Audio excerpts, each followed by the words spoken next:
कभी कभी जिंदगी में कुछ ऐसा होता है जिससे हमारी लाइफ की पूरी पर्सपेक्टिव ही बदल जाती है।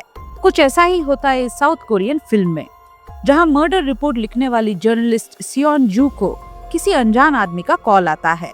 कॉल करने वाला आदमी कहता है कि तुम्हें मेरा इंटरव्यू लेना है। सियोन जू को अजीब लगता है और वो पूछती है कि मैं तुम्हारा इंटरव्यू क्यों लूं? क्या तुम कोई सेलिब्रिटी हो? आगे से आदमी जवाब देता है कि उसने 11 लोगों का खून किया है और वो मर्डर्स के तरीके भी बताता है कि किस तरह से उसने उन लोगों को मारा था। और उसने जो डिटेल्स बताए वो बहुत ही डिस्टर्बिंग था, जैसे कि उसने किसी के गले को उखाड़ दिया था, किसी के स्कल को फ्रैक्चर कर दिया था और किसी विक्टिम के लिम्स को काटा था।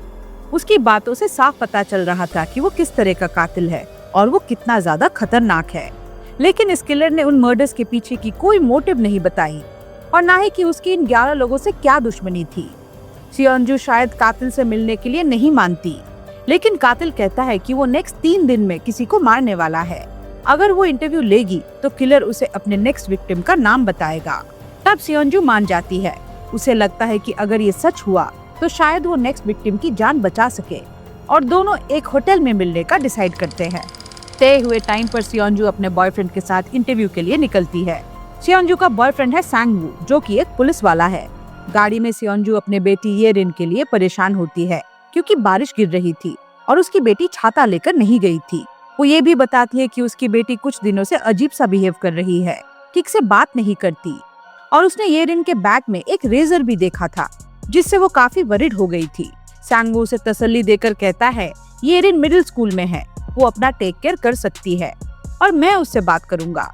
इससे सियोन जू थोड़ा शांत होती है। फिर वो इस कातिल से मिलने के बारे में सोचने लगती है। सांग वू उससे पूछता है कि क्या तुम्हें डर नहीं लग रहा? सियोन जू कहती है वो डर तो रही है, क्योंकि अगर उसने फेक रिपोर्ट बना दी तो उसकी जॉब भी जा सकती है। लेकिन उसके मन में ये भी सवाल था कि क्या होगा अगर ये सब सच निकल जाए। इस पर सांग वू कहता है कि अगर ऐसा हुआ तो वो उसे पहले ही अरेस्ट कर लेगा।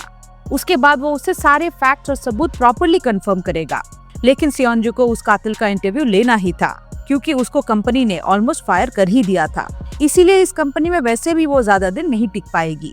साथ ही सियोन जू अगले विक्टिम को वाकई में बचाना चाहती थी। तब दोनों मिलकर एक प्लान बनाते हैं और फिर होटल पहुंचते हैं। होटल में कुछ काम चल रहा था। पूरे होटल के सीसीटीवी कैमरास निकाले जा रहे थे, लेकिन पूछने पर रिसेप्शनिस्ट बताती है कि ये कैमरास फिक्स किए जा रहे हैं। सियोन जू का बुकिंग कंफर्म था, जो कातिल ने करवाया था। रिसेप्शन से उसे 2701 रूम का की मिल जाता है। अब प्लान के मुताबिक सियोन जू रूम के की कार्ड का एक कॉपी बना के रख देती है। ऐसा उसने सांग जू के लिए किया था। फिर वो 2701 में जाती है। सांग वू का प्लान सिंपल था। वो रूम 2701 के बिल्कुल नीचे वाले रूम में रुकेगा। वहीं से वो दोनों की सारी बातें सुनेगा और सांग जू के कांटेक्ट में रहेगा।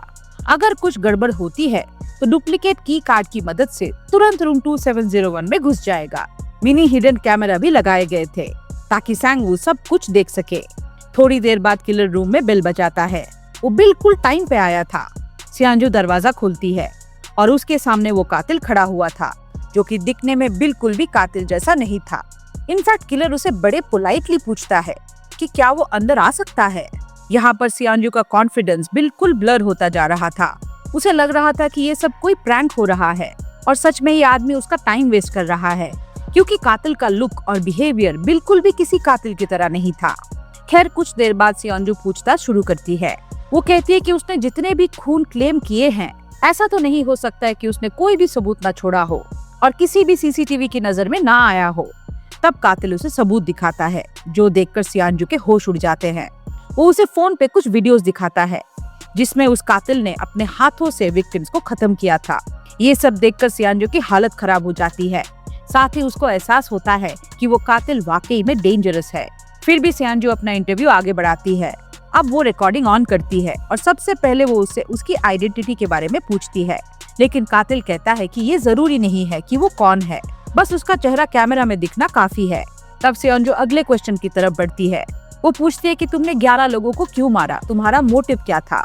किलर बताता है कि वो एक डॉक्टर है, एक प्रोफेशनल साइकाइट्रिस्ट, और जिन लोगों को उसने मारा है वो सारे सोसाइटी के कैंसरस ट्यूमर्स थे। सियोन जू कंफ्यूज्ड होती है। तब किलर एक्सप्लेन करता है कि ये सारे 11 लोग उसके पेशेंट्स को परेशान कर रहे थे, इसीलिए वो मारे गए। फिर सियोन जू पूछती है कि तुम इंटरव्यू क्यों देना चाहते हो?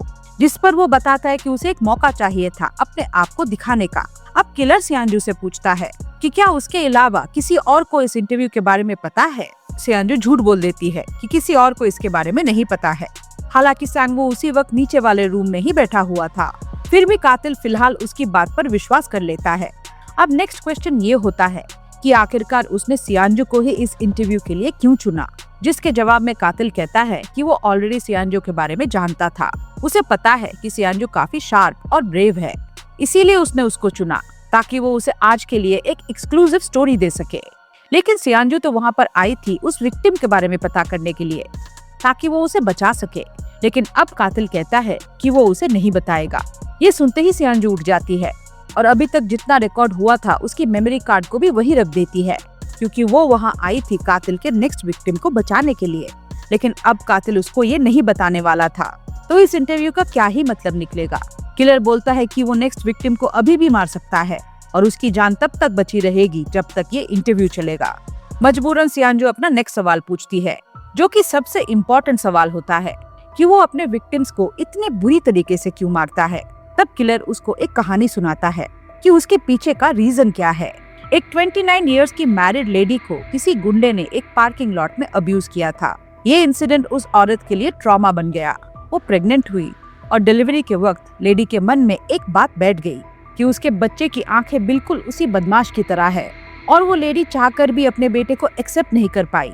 इसी गम में एक दिन उसने अपने बच्चे के साथ ही खिड़की से कूदकर अपनी और अपने बच्चे की जान ले ली। और अब सबसे खतरनाक ट्विस्ट आता है कि असल में ये कहानी कातिल की अपनी बीवी की थी, और वो डॉक्टर होने के बावजूद अपनी बीवी के डिल्यूशन को निकाल नहीं पाया था। बाद में उस क्रिमिनल को सिर्फ 4 साल की सजा हुई। वो हंस रहा था जैसे कि वो इस डॉक्टर को चिढ़ा रहा हो कि वो दोबारा बाहर आएगा। तब इसने उस आदमी को तड़पा तड़पा कर मारने के लिए ह्यूमन टॉर्चर पर बहुत रिसर्च की, लेकिन जेल से रिहा होने से पहले ही वो आदमी प्रिजन में शॉक लगने से मर गया, बिना कोई सफर किए, जबकि वो सफर करना डिजर्व करता था। ये सुनकर ये डॉक्टर बिल्कुल टूट गया। उसे आगे जीने का कोई मकसद ही समझ में नहीं आ रहा था। इसीलिए उसने ये मेंटल हेल्थ क्लिनिक ओपन किया। उसके पास एक आदमी आया जिसकी बीवी को एक आदमी ने टक्कर मार दी थी, और इस एक्सीडेंट में उस बीवी की जान चली गई। उसका 8 साल का बेटा कोमा में चला गया था। कुछ सालों बाद उसके पेशेंट ने उस दूसरे आदमी को देखा जिसने उसकी बीवी को टक्कर मारी थी। उसे उस टक्कर मारने वाले आदमी से बदला चाहिए था। वो चाहता था कि वो खत्म हो जाए, और वो पेशेंट ये सारी बातें इस कातिल को बताता है। लेकिन यहाँ पर उसका ये पहला किल होने वाला था, क्योंकि तभी ये किलर उस टक्कर मारने वाले आदमी को बेहोश कर देता है। उसे एक बड़े क्रॉस के ऊपर रखकर उसे जान से मार डालता है। बेसिकली इस किलर डॉक्टर को जस्टिस दिलवानी थी। इस चीज की वो वीडियो बनाकर उस पेशेंट को भी दिखाता है, जो देखकर वो आदमी वाकई में खुश होता है। किलर बताता है कि वो उसके और अपने पेशेंट के बीच का कनेक्शन काफी अंडरस्टैंडिंग बना देता है। वो बुरी मेमोरीज को मिटा तो नहीं सकता, लेकिन उनका दर्द जरूर कम कर सकता है। थोड़ी देर बाद वो किलर सियांजू से पूछता है कि क्या वो वाकई में उस शख्स की जिंदगी बचाने आई थी या फिर कोई एक्सक्लूसिव रिपोर्ट के लिए आई है। सियांजू कहती है कि वो मेनली उस आदमी को बचाने के लिए आई है। किलर कहता है कि ये बात उसकी आंखों में देखकर बोले। तब सियांजू घबराते हुए उस कातिल के आंखों में देखकर उसे दोबारा कहती है। किलर कहता है कि तुम्हारे चेहरे पर घबराहट साफ दिखाई दे रही है। ओवरऑल तुम्हारी बॉडी लैंग्वेज बताती है कि तुम झूठ बोल रही हो। दोनों बात कर ही रहे थे कि तभी वहाँ पर कोई बेल बजाता है। किलर कहता है कि ये रूम सर्विस वाला होगा, क्योंकि उसने खाना मंगवाया था। वो बातें करते हुए रूम सर्विस को अटेंड करता है। किलर कहता है कि कभी कभी लोग कुछ भी कर देते हैं बिना परिणाम को जाने हुए। अब रूम सर्विस बॉय से वो खाना रखवाता है और फिर किलर उसे टिप देने लगता है। वो उसे डबल टिप देने वाला था, लेकिन फिर रुक जाता है और रूम सर्विस बॉय को कहता है कि तुम अपने काम करने के लिए बहुत ज्यादा आलसी हो, लेकिन जब भी रूम सर्विस की बात होती है तुम दौड़ के चले आते हो, सिर्फ एक छोटी सी टिप के लिए। किलर उस रूम सर्विस बॉय को उसके नाम से भी बुलाता है, लेकिन अचानक उसी पल में वो किलर उस लड़के के गले में एक टॉक्सिक इंजेक्शन लगा देता है, जिससे कि उसके मुंह से खून निकलने लग जाता है और वो वहीं पर गिर पड़ता है। ये देखकर सियांजू बहुत डर जाती है। साथ ही साथ ये सब सुनते हुए सांगू भी डर जाता है। सियांजू पूछती है कि तुमने ऐसा क्यों किया। किलर बताता है कि ये लड़का एक लड़की को उसकी एमएमएस से ब्लैकमेल करता था, और ये एमएमएस उसी ने रिकॉर्ड किया था जिसमें उसने उस लड़की को असॉल्ट भी किया था। वो उस लड़की से लगातार पैसे लेता गया और इस नीच हरकत को वो पिछले 3 सालों से करता हुआ आ रहा है। इसी वजह से उस लड़की की एंगेजमेंट तक टूट गई। तब सयांजू पूछता है कि उसने तो कहा था कि वो आज रात किसी को खत्म करेगा। किलर कहता है कि हाँ, मैं आज रात भी किसी को खत्म करूंगा। इतना कहकर वो आराम से खाना खाने लगता है। अब सयांजू ने अपनी आंखों से लाइव खून देख लिया था, जिसे देखकर उसकी हालत खराब हो जाती है। थोड़ी देर बाद सयांजू अपने आप को संभालती है और इंटरव्यू कंटिन्यू करती है। वो पूछती है कि तुम लोगों को मारने के बाद करते क्या हो। किलर कहता है कि उसने अलग अलग सेंटर्स बनाए हुए हैं। वो डिफरेंट पेशेंट्स को अटेंड करता है, उनकी समस्या को समझकर उन्हें हल निकाल के देता है, जिनमें खून भी शामिल होते हैं। वो एक्सप्लेन करता है कि वो लोगों को किस तरह से हिप्नोटाइज करता है। वो सयांजू को एक सिक्का दिखाकर एक्सप्लेन करता है कि वो कैसे उन लोगों को हिप्नोटाइज करता है। इसी बीच सांगू उस किलर को पकड़ने के लिए आ जाता है। वो फेक की कार्ड से दरवाजा खोलने की कोशिश करता है, लेकिन दरवाजा नहीं खुलता। तब उसको दोबारा नीचे अपने रूम में जाकर बैठना पड़ता है। इधर कातिल सयांजू को एक बच्चे के बारे में बताता है, जिसके साथ बहुत बुरा हुआ है, और बुरा करने वाला भी एक बच्चा ही है, और ये सब कुछ जेलसी के चलते हुआ था। किलर के मुताबिक वो उस बुली को भी सजा देगा, और सजा होगी मौत। कातिल कहता है कि वो कॉल के जरिए ही उस बुली लड़के को हिप्नोटाइज कर सकता है, और एक कॉल करने पर वो खुद छत से कूदकर खुद को खत्म कर लेगा। लेकिन उससे पहले वो बताएगा कि उसने क्या किया था। दरअसल उसने विक्टिम के हाथों को रेजर से कट कर दिया था, क्योंकि विक्टिम बहुत अच्छा म्यूजिशियन था। रेजर की बात सुनकर सयांजू को अपनी बेटी की याद आती है, क्योंकि उसने अपने बेटी के बैग के अंदर भी रेजर देखा था। वो सोचती है कि क्या गुनहगार उसकी बेटी है। वो ये बात किलर को पूछती है, लेकिन वो कहता है कि नहीं, विक्टिम और गुनहगार दोनों ही लड़के हैं। फिर कातिल उसके बेटी के बारे में पूछताछ करता है, उस कॉइन को घुमाता है और सयांजू को हिप्नोटाइज कर लेता है। हिप्नोटाइज होने के बाद सयांजू सब कुछ बताना शुरू कर देती है कि उसकी बेटी डिवोर्स के बाद अपने पिता जैसा सेल्फिश बन रही है, ठीक से बात तक नहीं करती। लेकिन जब कातिल पूछता है कि क्या वो अपनी बेटी से नफरत करती है, तो वो फ्रीज हो जाती है। तभी सांगू उसे वार्न करता है कि वो एक्सपोज हो रही है और स्टंट कर न्यूज करने को कहता है। अचानक होश में आके सयांजू इंटरव्यू कैंसिल कर देती है और विक्टिम को बचाने के लिए कातिल से उसका नाम पूछती है। तब किलर शांति से कहता है कि तुम बैठ जाओ, मैं तुमको सब बताऊंगा। समहाउ ये सुनकर सयांजू बैठ भी जाती है। किलर कामली कहता है कि मुझे पता है नीचे वाले रूम में कौन बैठा हुआ है। मतलब कातिल को ऑलरेडी इनके सारे प्लान के बारे में पता था कि सांगू नीचे ही है, सब कुछ सुन रहा है और वो एक पुलिस वाला है। ये सुनकर सयांजू और सांगू दोनों हैरान हो जाते हैं। किलर संगू के रूम में फोन करता है, लेकिन संगू फोन कट कर देता है। लेकिन उसके कॉल करने से एक डिवाइस का मैकेनिज्म ट्रिगर हो जाता है, जिसके अंदर से गैस निकलती है। इस गैस से संगू को नींद आ जाती है। इधर किलर सयांजू की तरफ आता है। सयांजू उसे स्टंट करने लगती है, लेकिन किलर एक साइकियाट्रिस्ट है। वो उसका हाथ पकड़कर उल्टा उसको ही स्टंट कर देता है। बाद में जब सयांजू की आंख खुलती है तो वो अपने आप को बंधा हुआ पाती है। इस बार कातिल ने डिस्प्ले का कलर चेंज करके लाल कर दिया था। दूसरी ओर हम संगू को भी बंधा हुआ देखते हैं। सयांजू डर जाती है और किलर से झूठ बोलने के लिए माफी मांगती है। कातिल कहता है कि उसने भी उससे एक झूठ बोला था, और झूठ ये था कि ये इंटरव्यू उसके बारे में नहीं है, ये सयांजू के बारे में है, और किलर को बस उससे इन पर्सन मिलकर कुछ कंफर्म करना था। यहाँ पर उसे रिलैक्स करने को कहता है और कहता है वो उसको हर्ट नहीं करेगा। किलर उसे छोड़ भी देता है, जिससे सयांजू थोड़ा रिलैक्स हो जाती है। अब वो बातों ही बातों में उसकी जिंदगी के बारे में पूछता है, तो उसके लाइफ में क्या प्रॉब्लम्स चल रहे हैं, उसने कौन सी गलतियाँ किया है। अब यहाँ सयांजू बहुत कुछ याद करने लगती है, लेकिन तभी किलर संगू को देखता है, जो खुद को छुड़ाने की कोशिश कर रहा है। वो सयांजू को उसके बॉयफ्रेंड की वीडियो भी दिखाता है, जिसके बाद वो उससे पूछता है कि आखिर हुआ क्या था। वो बताती है कि 1 साल पहले एल्श ग्रुप के फाइनेंस हेड मिन्सक ने सयांजू से कांटेक्ट करके एक इंटरनल स्कैंडल एक्सपोज करने की बात की थी। 10 साल पहले ड्रग डेवलपमेंट के दौरान टॉक्सिक वेस्ट इलीगली रिवर में डंप किया गया था, जो एक क्रिमिनल नेटवर्क और ब्राइब्ड पॉलिटिशियन के थ्रू कवर अप हुआ था। गिल्ट में मिन्सक ने सब एविडेंस एक लेजर में कलेक्ट करके सयांजू को दिया, जिसे सयांजू ने अपने घर में छुपा दिया। लेकिन वो लेजर चोरी हो गया और उसी रात मिन्सक एक हिट एंड रन में मारा गया। 1 महीने पहले सयांजू की कंपनी को एनोनिमस मैसेज मिला, जिसमें उस पर ही एल्श ग्रुप के साथ मिलकर एविडेंस चुराने का इल्जाम लगा, जिसकी वजह से उसकी जॉब खतरे में आ गई, जबकि उसने कुछ नहीं किया था। कातिल के कहने पर वो अपनी बेटी की कसम खाकर कहती है कि सयांजू इनोसेंट है, और कातिल उसकी बात मान भी लेता है, क्योंकि उसे पहले से ही पता था कि सयांजू इनोसेंट है। वो कहता है मैंने तुम्हें यहाँ इसीलिए बुलाया था कि मैं तुम्हें ट्रीट कर सकूं। सयांजू को कुछ भी समझ में नहीं आता कि इंटरव्यू लेते लेते वो पेशेंट कब बन गई। और आखिरकार यहाँ चल क्या रहा था। अब किलर संगू के बारे में पूछने लगता है। सयांजू बताती है कि संगू उसका ओल्ड फ्रेंड है, उनके बीच रोमांटिक रिलेशन भी है। लेकिन इस पूरे प्लान के अंदर संगू का क्या काम था, अब ये बात भी कातिल ही बताने वाला था।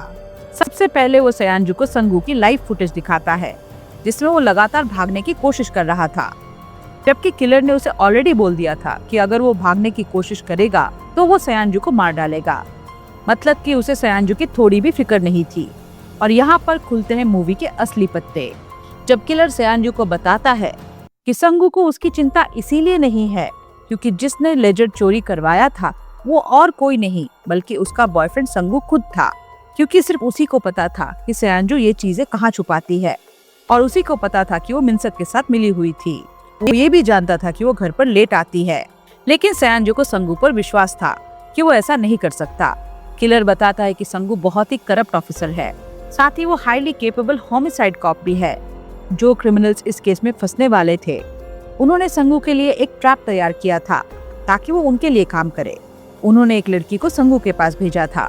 उस लड़की ने संगू से बात करी और कुछ दिन बात करने के बाद उन्होंने एक रात साथ बिताई थी। लेकिन उन क्रिमिनल्स ने इन दोनों के फोटोज खींच लिए थे ताकि उसे ब्लैकमेल कर सके, और इसी के बदले में उन्हें संगू की हेल्प से वो लेजर चाहिए था। उसके पास पुलिस डिपार्टमेंट की तरफ से भी प्रेशर आ रहे थे क्योंकि ये सब भी उसमें मिले हुए थे। सबको पैसा पहुंच चुका था, लेकिन संगू को इसके बदले में चीफ ऑफ डिटेक्टिव बनना था।